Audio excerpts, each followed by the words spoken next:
Oke, assalamualaikum warahmatullahi wabarakatuh.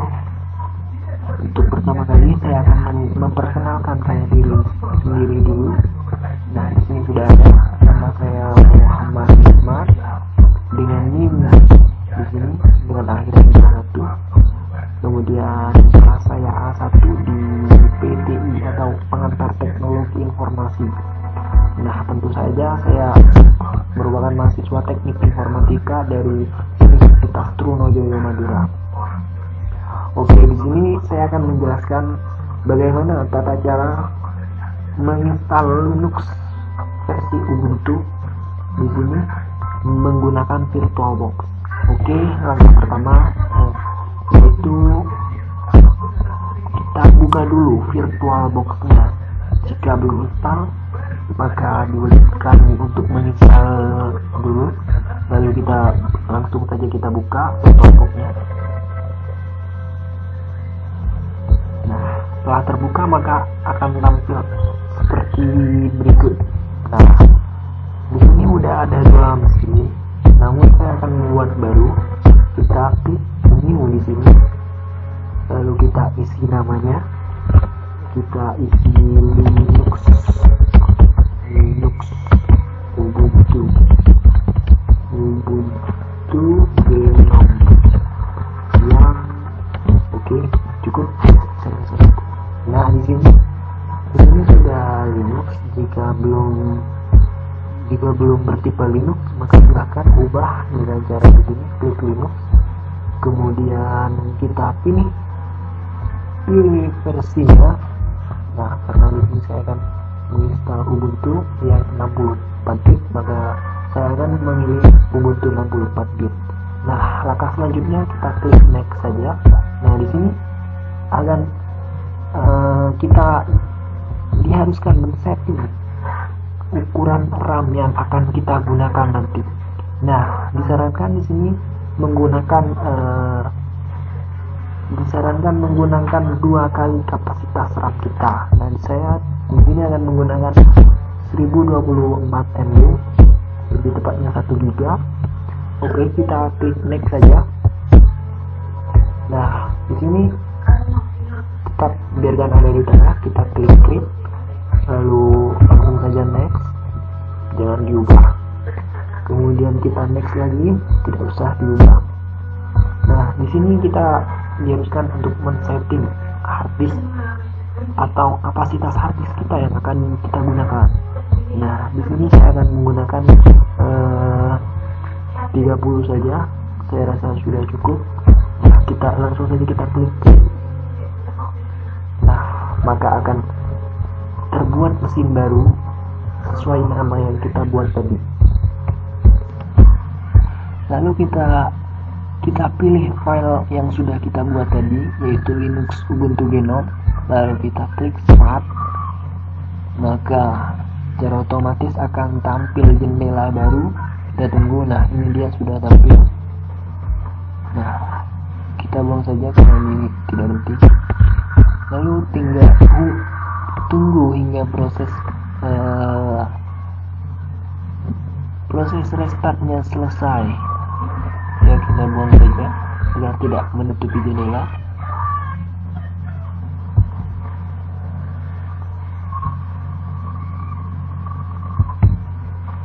Kita buang lagi saja. Nah, setelah proses instalasi selesai, maka jendelanya akan membesar seperti berikut. Kemudian akan tampil tampilan Linux kita. Nah, di sini terdapat 2 pilihan. Yang pertama yaitu try Ubuntu, yang artinya mencoba, yaitu maksudnya adalah untuk melihat, hanya melihat atau tidak menginstal Linux, atau sering kita ucapkan itu hanya test drive jika kita ingin membeli mobil. Nah, yang kedua yaitu install Ubuntu. Di sini kita pilih apabila kita ingin menginstal PC kita dengan sistem operasi Linux Ubuntu. Nah, sebelum itu kita bisa mengubah bahasa penginstalan kita. Di sini kita bisa memilih bahasa Indonesia, Inggris, kemudian Spanyol, Prancis, dan lain sebagainya. Nah, di sini saya akan memilih bahasa Indonesia agar memudahkan proses penginstalasian Linux kita. Oke, langsung saja kita klik pasang Ubuntu Gnome. Tunggu hingga tampil step selanjutnya. Ya, sudah tampil. Di sini akan terdapat centang. Kita bisa mencentangnya atau tidak. Di sini merupakan sebuah pilihan apabila kita ingin menginstal perangkat lunak pihak ketiga ini. Kita bisa memilih atau mencentangnya. Namun agar tidak membuat proses penginstalasi kita tidak lemot atau tidak lama, saya akan memilih untuk tidak mencentangnya. Lalu kita klik lanjutkan. Nah, disinilah hal yang paling penting dan hal yang paling menakutkan dan sering terjadi kesalahan. Nah, untuk pilihan di atas ini kita merupakan pilihan yang dilakukan bila kita ingin menginstal ulang PC kita, yang artinya menghapus file-file sistem operasi kita yang lama. Kemudian jika kita ingin melakukan dual boot, yaitu ingin memiliki dua sistem operasi dalam PC kita bisa memilih yang paling bawah, yaitu sesuatu yang lain. Oke, kita pilih di sini saja karena sekalian kita akan belajar melakukan partisi secara manual. Oke, kita lanjutkan saja di sini. Nah, di sini akan kosong atau belum ada partisi sama sekali. Nah, untuk membuatnya kita klik tabel partisi baru di sini. Kita klik lanjutkan. Setelah itu kita akan mengklik ruang kosong. Oke, sebelumnya tadi belum ada ruang kosong, maka setelah kita klik tabel partisi baru di sini, maka akan tampil ruang kosong seperti berikut ini. Kita klik ruang kosong untuk membuat partisi baru. Nah, sebelum itu saya akan menjelaskan. Di sini saya akan membuat 3 partisi baru, yaitu swap, kemudian root, dan home. Nah, untuk membuatnya langsung saja kita klik tanda plus di sini. Lalu kita rubah kapasitas seperti kapasitas harddisk kita seperti yang kita inginkan. Di sini saya akan memberi cukup 12.000 saja. Nah, di sini kita rubah logika. Di sini kita biarkan saja. Nah, karena kita ingin membuat partisi home, maka di sini kita pilih home. Lalu kita klik OK. Maka selanjutnya di sini akan terbuat partisi home seperti ini.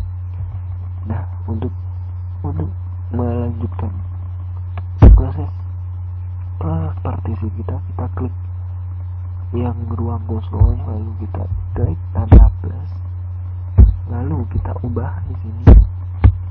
Saya akan menggunakan 10.000 MB atau 10 GB. Nah, di sini kita akan membuat partisi root. Kita pilih logika. Di sini kita biarkan saja. Nah, di sini kita pilih yang ini, yang tanpa nama, lalu kita klik OK. Lalu akan tampil partisi baru seperti berikut ini. Ya, ini dia sudah tampil. Ini dia yang sudah kita buat tadi. Lalu untuk membuat dan partisi swap atau ruang swap, kita klik yang ruang kosong, lalu kita klik tambah di sini. Nah, di sini biarkan saja karena ini merupakan proses partisi terakhir, jadi masukkan semua ruang kosong yang ada. Di sini kita biarkan utama, ini juga biarkan. Nah, di sini kita ubah menjadi ruang seperti ini. Lalu langsung saja kita klik OK. Lalu kita bisa menginstalnya sekarang di sini atau memasang.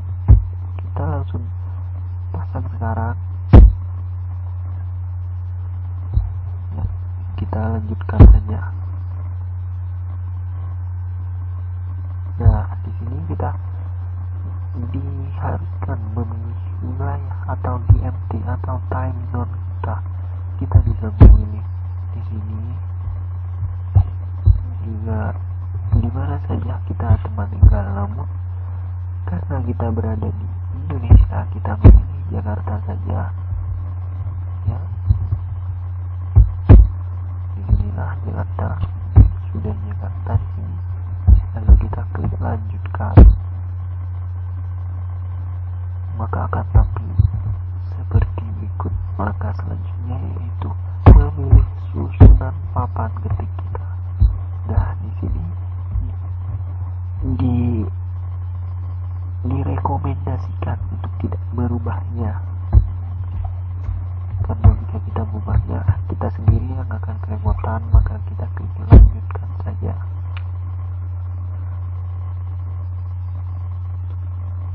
Nah, di sini kita harus memasukkan nama kita. Jadi saya akan memasukkan nama saya, yaitu Nur ini Iman. Ini ya, setelah itu kita bisa mengubah di sini nama komputer, namun saya akan membiarkannya saja. Dan di sini saya akan mengubahnya.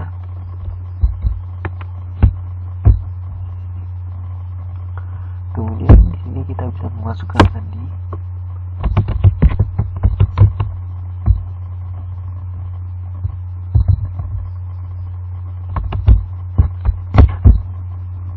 Lalu kita konfirmasi sandi kita untuk meminimalisir kesalahan.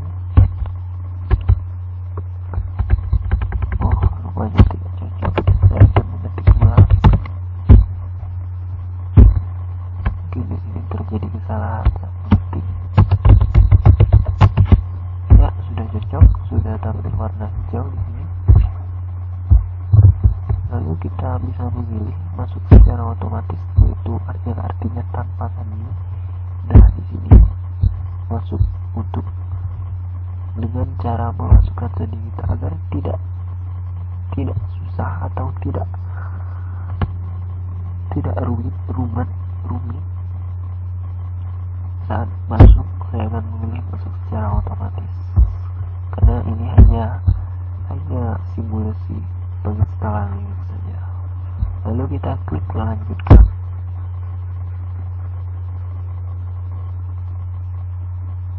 Nah, disinilah proses penginstalan akan dimulai, yaitu dengan cara dimulai dengan menyalin teks. Maksud saya menyalin berkas. Di sini kita bisa hanya menunggu saja. Kita bisa melakukan apa saja yang kita mau, kecuali mematikan komputer kita.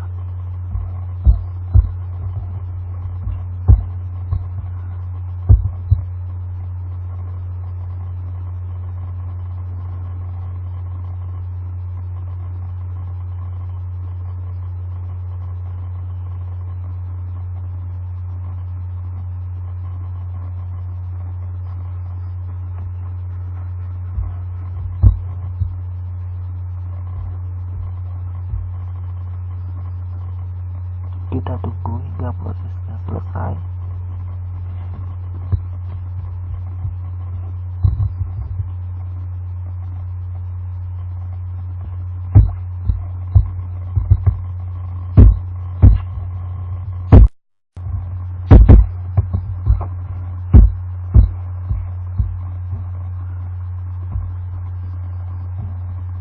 Nah, kita lihat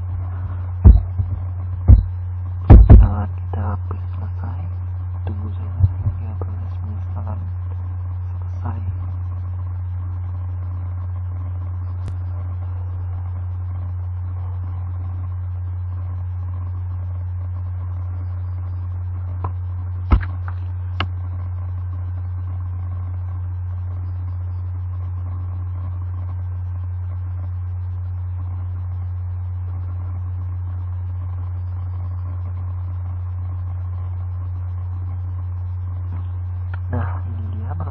instalasi kita udah selesai, kita bisa melakukan start nih, klik nyalakan ulang sekarang. Kita langsung saja klik, maka agar PC kita atau mesin simulasi kita akan melakukan restart seperti berikut ini.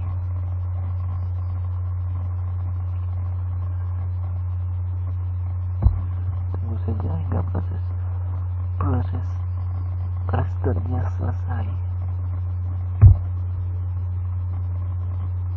Nah, di sini kita bisa buat enternya.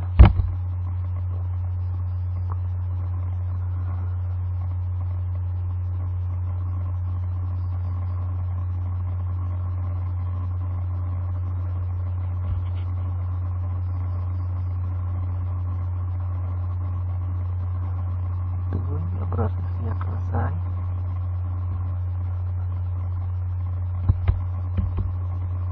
Nah, ini dia, ini sudah mulai masuk ke tampilan Linuxnya.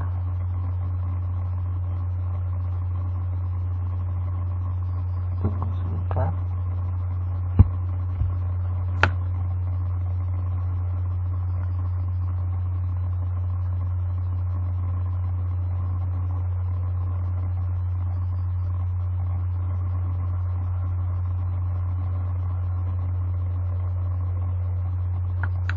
Kita tunggu, ya ini dia tampilan Linux sudah keluar.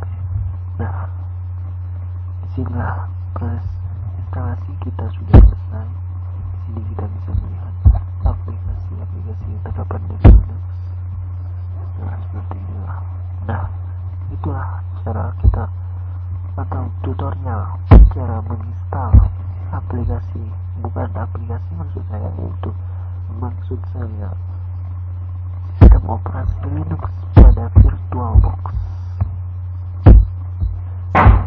Saya mau install Win 21 yang akhiran 21, maksud saya kelas A1 teknik informatika pada jurusan teknik informatika pada mata kuliah pengantar teknologi informasi di Universitas Sriwijaya Madura. Mohon maaf apabila ada kesalahan. Terima kasih. Assalamualaikum.